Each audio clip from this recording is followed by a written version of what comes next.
у любым вялікім тэксце, тым больш тэксце, які складаецца з бясконцай колькасці артефактаў, феноменаў культурных, у гэтым тэксце, якім ёсць Беларусь, безумоўна, шмат даўгіх сюжэтных ліній, якія перакрыжоўваюцца, сплятаюцца, выцякаюць адно з адной.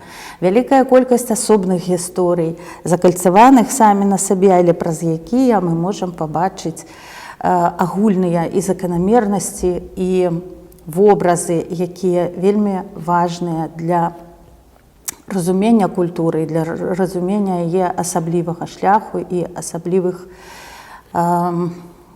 такіх момантаў развіцця.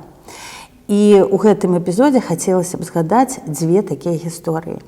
Першая гісторыя – гэта гісторыя з'яўлення, існавання, згубы і знаходкі першага перакладу Евгения Онегина, Пушкіна. Вельмі шмат гэтай гісторыі і пра творчае суперніцтва, і пра несправядлівасць, і наадварот, пра гістарычную справядлівасць, якая надыходзіць, бывае і з'яўляецца ў гэтых сюжэтах. А таксама пра тое, чым ёсць увогуле творчасць і чым ёсць увогуле лёс творчага чалавека і як часта ён змыкаецца з нейкімі напаўмістычнымі рэчамі. Пачнем мы даволі здалёк. Сама гэтая гісторыя распачынаецца ў 1936 годзе, але мы пачнем раней, таму што яе героі – гэта паэт і перакладчык Алесь Дудар і паэт Аркадзь Куляшоў. Абодва гэтыя хлопцы прыйшлі ў літаратуру вельмі маладымі. Першая публікацыя Алеся Дудара, якія звярнулі на сябе ўвагу, ён зрабіў у 16-гадовым узросце, а Аркадзь Куляшоў распачаў яшчэ раней. У 12 год ён ужо друкуе тэксты, спачатку рэцэнзію, потым ужо вершаваныя тэксты ў беларускай прэсе. Паміж імі, што праўда, розніца ў 10 гадоў, Куляшоў шмат маладзейшы. І калі ён спрабуе рабіць першыя крокі ў паэзіі, калі ён дасылае свае вершы ў газету «Савецкая Беларусь», Алесь Дудар там ужо стала друкуецца і як аўтар, і як публіцыст, то бок, канешне, Аркадзю Куляшову вядомы гэты беларускі паэт, які падпісваецца ў Савецкай Беларусі А. Дудар. Першы псеўданім Аркадзя Куляшова А. Дуда. Мне падаецца заўважна няўзброеным вокам, за кім ён сочыць, з кім ён вступае ў такі дыялог нават праз псеўданім. Потым, да 36-го года, кожны з іх мае свой шлях, свае набыткі, свае паразы. Алесь Дудар у 29-м годзе першы выпрабоўвае на сабе, першы з літаратараў, рэпрэсіўны ціск, яго высылаюць у Смаленск за верш «Пасеклі край наш папалам». Пакуль ён сядзіць у высылцы, яго арыштоўваюць другі раз, прывозяць у Мінск, ён год сядзіць у турме. Пасля ён вяртаецца, маючы ўжо за спінай 2 выракі судовыя, і ён ужо такі вораг народа, якому няма шляху ў вялікай літаратуры.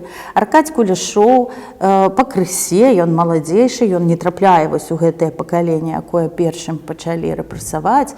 Ён друкуецца, у яго такі даволі паспяховы шлях у літаратуры, але, канешне, ён успрымаецца маладым, і ён успрымаецца такім дзе-то трэцяй хваляй гэтага пакалення міжваенных паэтаў.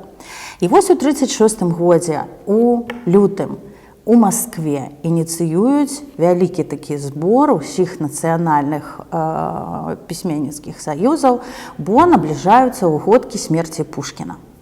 Пушкін драматычная вельмі фігура ў рускай літаратуры, безумоўна. Няма сумневаў, што гэта вельмі буйная фігура, якая шмат паўплывала на усе славянскія літаратуры, не толькі на рускую, беларускую, але і на польскую, на чэшскую і увогуле на развіццё нацыянальных літаратур, бо здабыткі Пушкіна яны самым натуральным чынам распаўсюджваліся на блізкія мовы і на тых людзей, якія валодалі рускай. Але, безумоўна, і тады, і в розныя часы гэтая фігура станавілася фігурай палітычнай, і было вельмі шмат пытанняў у нацыянальнай інтэлігенцыі да таго, якім чынам і як ушаноўваць памяць гэтага паэта. Але кожнаму чалавеку, які рыфмуе, кожнаму чалавеку, які рухаецца па паэтычнай сцежцы, ясна, што Пушкін гэта значны творчы набытак, і што апрацоўка яго, перапрацоўка яго, акрамя палітычна, ўсё ж такі мае культурнае значэнне. І таму, безумоўна, нацыянальныя пушкінскія камітэты, якія былі створаны па ўсім саюзе, і якія мелі мэтай зрабіць нацыянальныя выданні на нацыянальных мовах нейкага корпусу пэўнага пушкінскіх тэкстаў, яны ўзяліся за гэтую справу з творчым імпэтам. Бо гэта, безумоўна, вялікі такі шанец, добры шанец застацца ў літаратуры, застацца ў літаратурным працэсе, прычым не сваёй рэспублікі, а агульналітаратурным, паўдзельнічаць у перакладзе, у складанні корпуса нацыянальных канкрэтна тэкстаў, перакладзеных пушкінскіх. Ад Беларусі у гэтай усесаюзны пушкінскі камітэт уваходзіў Янка Купала, і, адпаведна, Янка Купала ўзначальваў нашу пушкінскую камісію беларускую. Яны вярнуліся з Москвы. Трэба было скласці спіс тэкстаў, і, канешне, першым у гэтым тэксце ішоў Евгений Онегін. Раман у вершах, які моцна паўплываў у свой час на вершаваны эпас у славянскіх літаратурах, ну і ўвогуле, канешне, з'яўляецца такой візітовай карткай Пушкіна. Хто ж будзе перакладаць? Евген Онегін няпросты тэкст. Гэта ён і па-руску няпросты. Шмат патрабаванняў да яго прад'яўляецца ў перакладзе.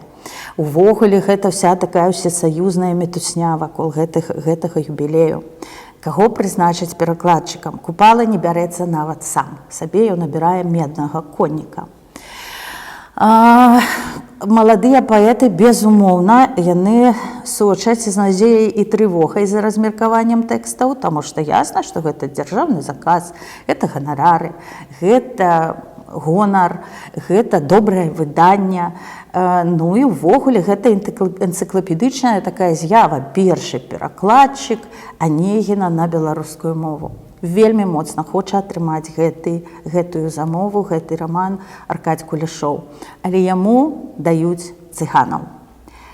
А Евгения Онегіна пасля некаторых ваганняў Янка Купала аддае Алесю Дудару, чалавеку, які ўжо некалькі год не друкуецца ў дзяржаўнай прэсе, які жыве выключна з перакладаў, які персона нон-грата на ўсіх пісьменніцкіх такіх больш ці менш заўважных сустрэчах і імпрэзах, бо гэта чалавек, у якога за плячыма ўжо і турэмны тэрмін, і высылка за контррэвалюцыйную творчасць, канкрэтна за творчасць. І тут раптам ён атрымлівае замову, ён атрымлівае з рук Купалы гэты пачэсны абавязак перакласці Евгения Онегіна. У сям'і Дайлідовічаў захаваўся ўспамін, як Дудар радаваўся гэтаму. Ён вельмі дасведчаны перакладчык. Да таго моманту ён ужо пераклаў упершыню Фауста, ён ужо пераклаў з нямецкай Шылера, ён ужо пераклаў Бомарше. Ён паліглот, ён вельмі добра валодае тымі мовамі, на якія ён перакладае. Ён сапраўды можа гэта зрабіць, але ён нават не чакаў, што гэты самы важны беларускі пераклад будзе даручаны менавіта яму. І ён бярэцца за справу. Атрымліваюць яны, кожны з перакладчыкаў атрымлівае свой тэкст у траўні. І тэрміны, канешне, вельмі кароткія, таму што травень, а гэта яшчэ выдавецкі працэс, а ўжо ў лютым 37-го мусяць выходзіць серыяй гэтыя пераклады беларускія. Кузьма Чорны бярэцца за станцыйнага глядчыка, Тодар Кляшторны за Руслан і Людмілу, у Глебкі набор вершаў, які ён мусіць перакласці. Ну, то бок, больш ці менш пісьменнікі абцяжараныя гэтай дзяржаўнай замовай, а Дудар сядзіць над Анегінам. Пераклаў ён яго ў вельмі кароткі тэрмін. З траўня да кастрычніка ўжо быў гатовы увесь раман, усе 10 главаў. Прэса беларуская дзяржаўная, безумоўна, сачыла за тым, як ідзе праца над перакладамі, і ўвесь час выдавала такія нататкі крытычныя, што беларускія пісьменнікі сабатуюць пераклады Пушкіна, што ім, значыцца, быў пастаўлены тэрмін верасень 36-го года, а значыцца, ніхто не здае тэкстаў, і Купала не здае, і Глебка не здае, і Куляшоў нічога не здае, нічога яны не зрабілі, адзін толькі Дудар і Кляшторны ўжо далі частку перакладаў. То бок для яго гэта сапраўды была праца, на якую ён рабіў вельмі вялікія стаўкі. У жніўні-верасні 36-го года Дудар спрабаваў адседзецца у Марынай горцы, у доме пісьменнікаў. Ёсць успаміны, ён разумеў, што хутка будзе арыштаваны, што хутка яго пацягнуць, як піша мемуарыст. Ён спадзяваўся, што там у Марынай горцы ў доме пісьменнікаў крыху атрымаецца ў яго адцягнуць гэты непазбежны момант арышту. Ён разумеў, што пойдзе адным з першых. І ўвесь гэты час ліхаманкава перакладаў Еўгенія Анегіна. 18 кастрычніка ў Менску была зроблена імпрэза, на якой пісьменнікі мусілі справаздачыцца, як у іх ідзе справа з перакладамі, менавіта Пушкіна. Гэта імпрэза праходзіла яна ў доме пісьменнікаў на вуліцы Савецкай і была вельмі добра тэхнічна абстаўленая. Прыехалі радзільшчыкі, паставілі сваю апаратуру, вынеслі на праспект транслятары. Запіс тады было немагчыма весці, а прамую трансляцыю радыё на праспект цалкам магчыма. І яны арганізавалі так, што са сцэны чытання перакладаў яно транслявалася на ўвесь праспект. Гэта быў вечар, людзі вярталіся з фабрыкі, вярталіся з заводаў, вярталіся са службы, і на ўвесь праспект гучаў Еўгеній Анегін па-беларуску.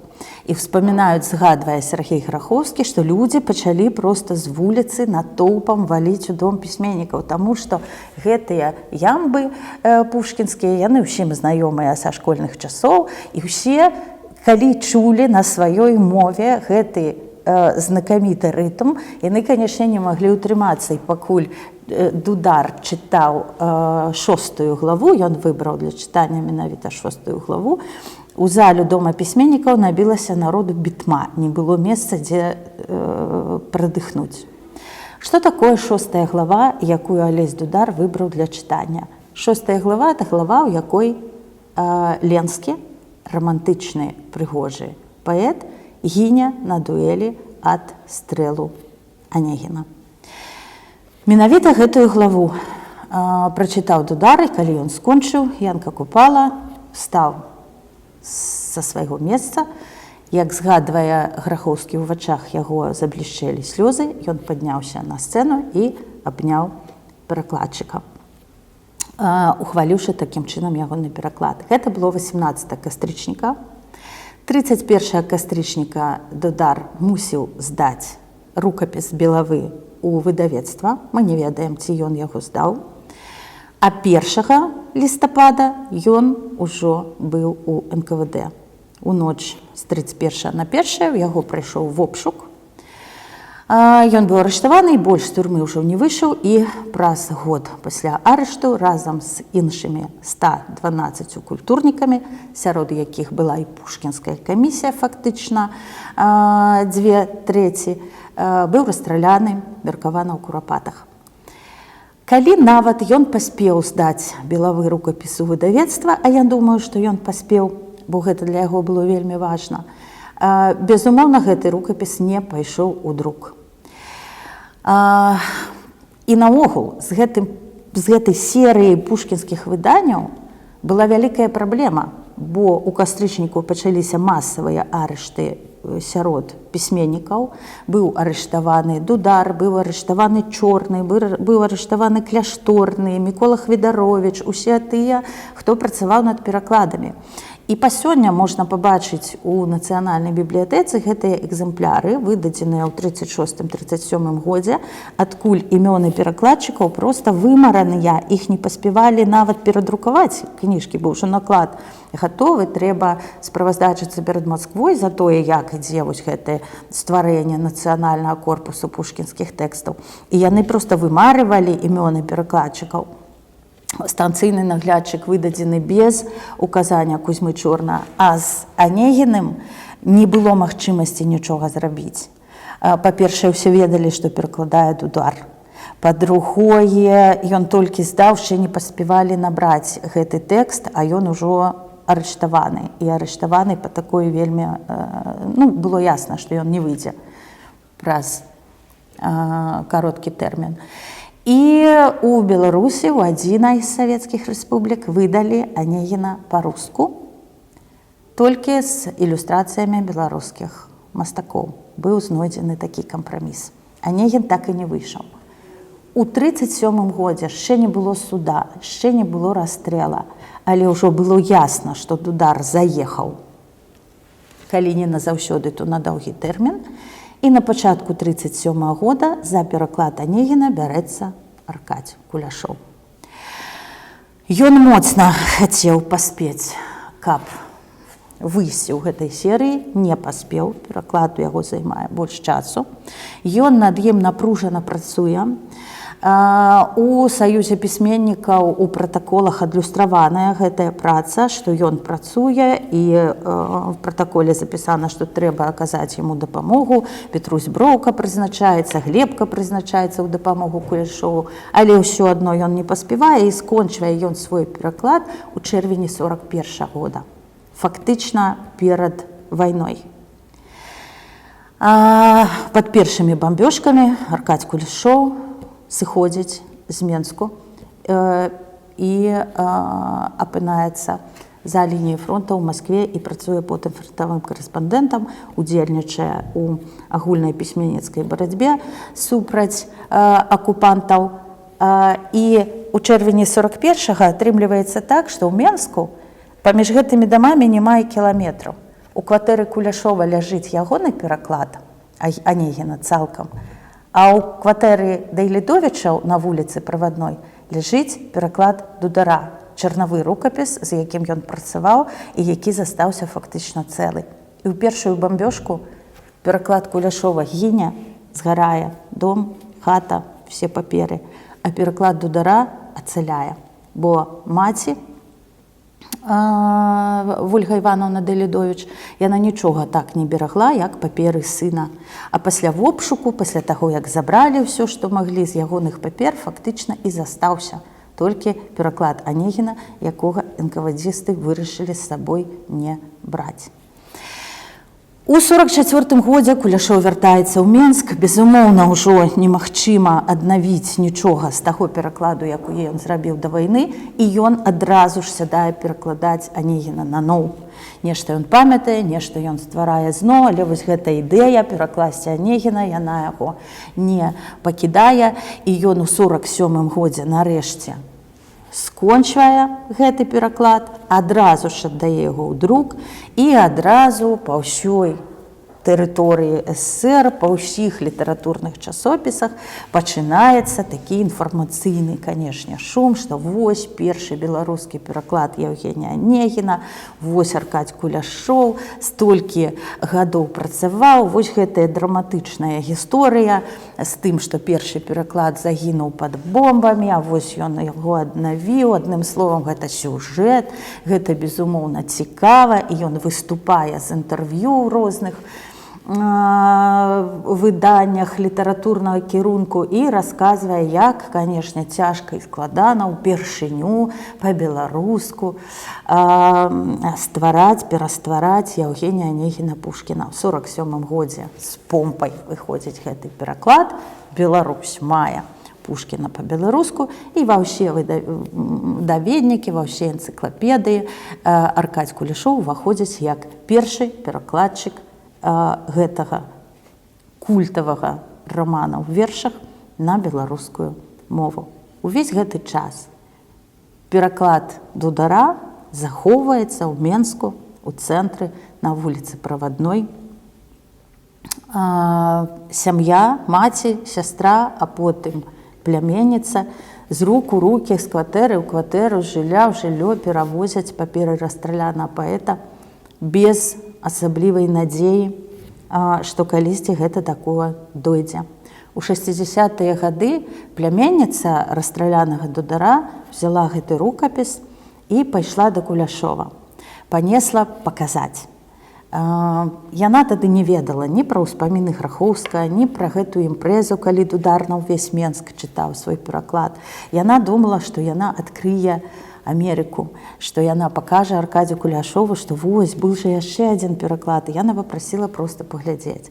Куляшоў 2 тыдні патрымаў гэты пераклад у сабе і вярнуў праз хатнюю работніцу. Я зусім знявярылася ў тым, што гэты тэкст калі-небудзь пабачыць свет. Ну і ўвогуле, што гэта за спадчына? Пераклад рускага рамана, як бы, што ў ёй такога, каб за яе змагацца. Сёння мы ўжо маем гэты рукапіс тройчы выдадзены, у тым ліку і ў паралельным варыянце разам з перакладам Куляшова. Сёння мы ўсе можам паглядзець, забыўшыся, магчыма, на вось гэтую драматычную гісторыю творчага суперніцтва, а можа і не забыўшыся, але можам паглядзець, як выглядае беларускі Анегін у Дудара, як выглядае беларускі Анегін у Куляшова. Сёння 2 гэтыя тэксты існуюць адначасова, і гэта як бы такі доказ, да, што іншы раз справядлівасць яна пераможа. Няхай праз 100 гадоў, няхай праз 200, але тое, што напісана, тое, што выпакутавана, тое, што зроблена з сэрцам дзеля такой мэты застацца хаця б нейкім чынам, яно абавязкова дойдзе да людзей.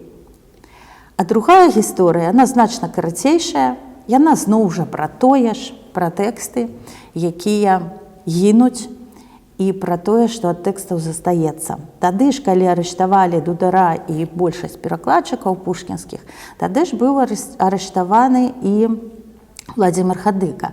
Вельмі тонкі беларускі лірык, вельмі цікавы паэт, які таксама крыху быў маладзейшы за першае пахаленне, і ён яшчэ ішоў, у яго яшчэ наперадзе быў доўгі шлях да свайго месца ў літаратуры, але ўжо.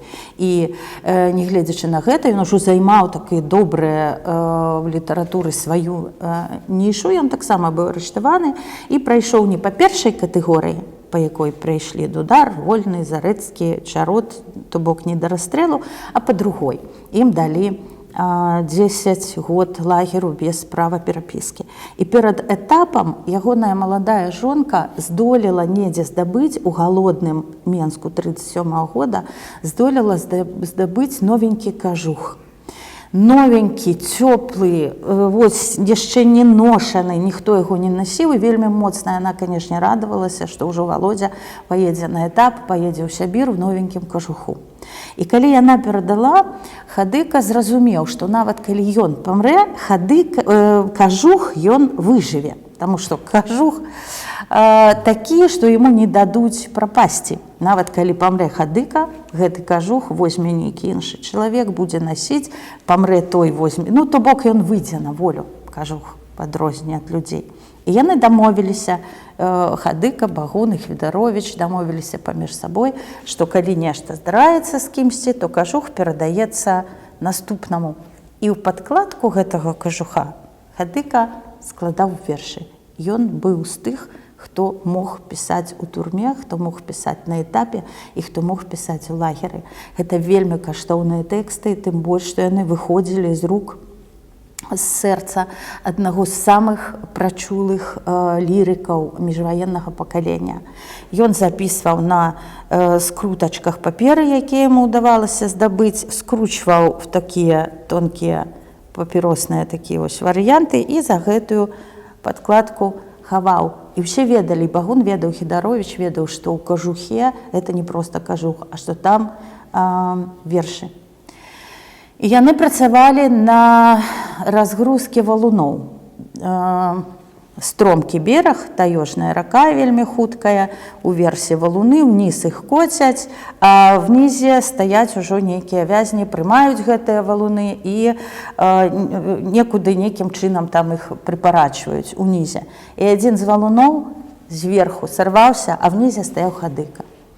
І валун, ні хадыкі, ні кажуха. І з-пад гэтага валуна дастаць ніякай магчымасці не было. І такім чынам загінуў не толькі ён, але і без варыянтаў. Загінулі тыя вершы, якіх цяпер нам так не хапае, нам не хапае гэтага іхнага голасу з іх выпрабаванняў. Калі на гэтую гісторыю глядзець як на метафару, мы значна больш згубілі, чым у нас засталося. Але і пры гэтым, з якім запасам у нас засталося. Беларуская літаратура адна з самых багатых на імёны, на жанры, на разнастайныя паэтычныя тэхнікі. І гэта пры тым, што большая частка нашых тэкстаў згінула пад бомбамі, згінула ў вогнішчы НКВД, ляжыць пад валуном разам са сваім аўтарам і расцярушана невядома дзе па ўсім свеце. Беларускія творцы, калі ствараюць, яны ўвесь час ствараюць пра запас, таму што гісторыя кажа, што частка знікне, але тое, што застанецца, тое застанецца на вякі і так ці іначай нават не існае, будзе складаць наш беларускі сюжэт.